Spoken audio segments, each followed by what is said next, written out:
A few years back, when my partner moved out, my daughter and I found ourselves in need of a new place. Our house felt far too big, and the memories of our family breaking apart weighed heavily on me. I turned to Craigslist, searching for a cozy new home, and eventually came across a listing that seemed perfect. I was so eager to see the place that I didn't think to bring anyone along. I just wanted to check it out before someone else snatched it up. I called the owner and arranged to meet him at the cottage in just 30 minutes. The excitement bubbled within me as I arrived a few minutes early, preferring to wait in my car rather than be late. When I finally approached the front door and knocked, it swung open quickly, revealing a tall man with a broad smile. His eyes seemed to glint with an unsettling intensity, making me wonder if he was sizing me up. As I stepped inside, I caught a glimpse of the cozy front room, but just as I was about to ask about the utilities, I noticed him locking the deadbolt. A chill crept down my spine, and my heart began to race. I felt cornered as he moved closer, his smile unnervingly wide. The air in the room felt thick, suffocating, as if time had stopped. I instinctively shifted toward the kitchen, hoping for a back door to escape through. Just then, my phone rang, and I seized the opportunity to answer it. "Where are you?" My friend's voice crackled on the line. "I'm not too far, just a few blocks away," I replied, desperately hoping my tone didn't betray my discomfort. I quickly shared the address of this strange man's house, knowing he couldn't be aware of how far away my friend really was. As I ended the call, he abruptly ushered me toward the door, claiming he suddenly had an important meeting to attend. Relief washed over me as he unlocked the door, his gaze lingering on me in a way that made me shudder. I hurried outside, grateful my friend had called just in time. I couldn't shake the feeling that something terrible would have happened if I hadn't made that call. This experience changed my outlook on house hunting. I vowed never to visit a place alone again, no matter who was renting it.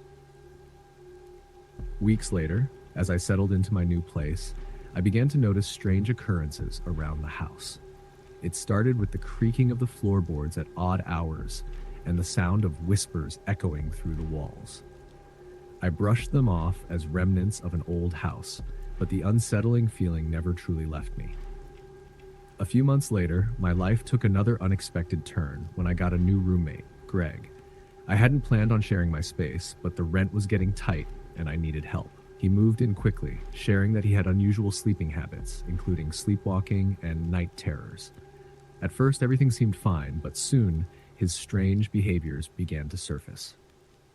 One night, I was jolted awake by his piercing screams, echoing from the other side of the house.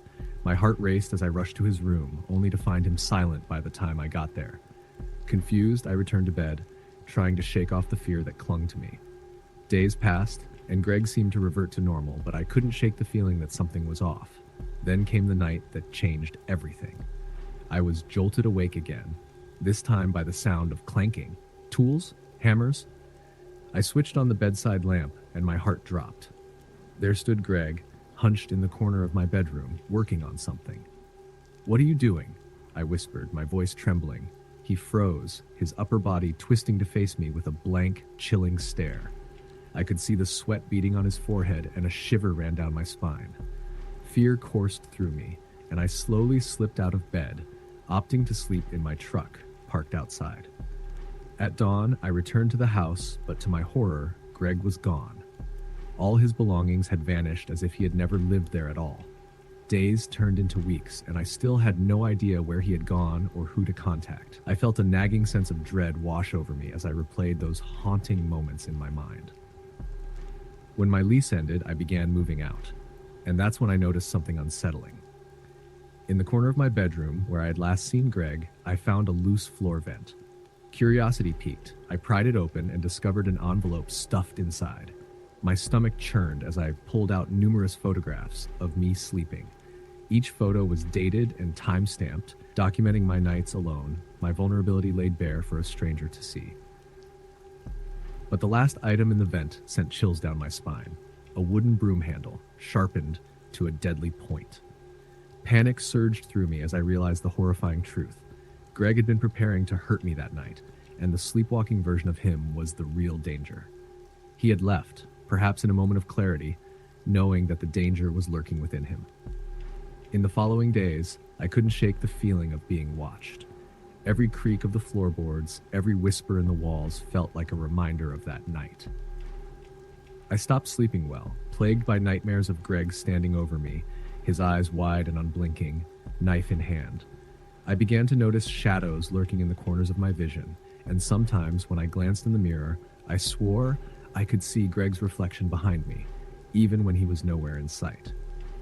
One particularly restless night, I awoke to a soft tapping sound coming from the vent. My heart raced as I recalled the photos I had found. Was it him? Had he returned?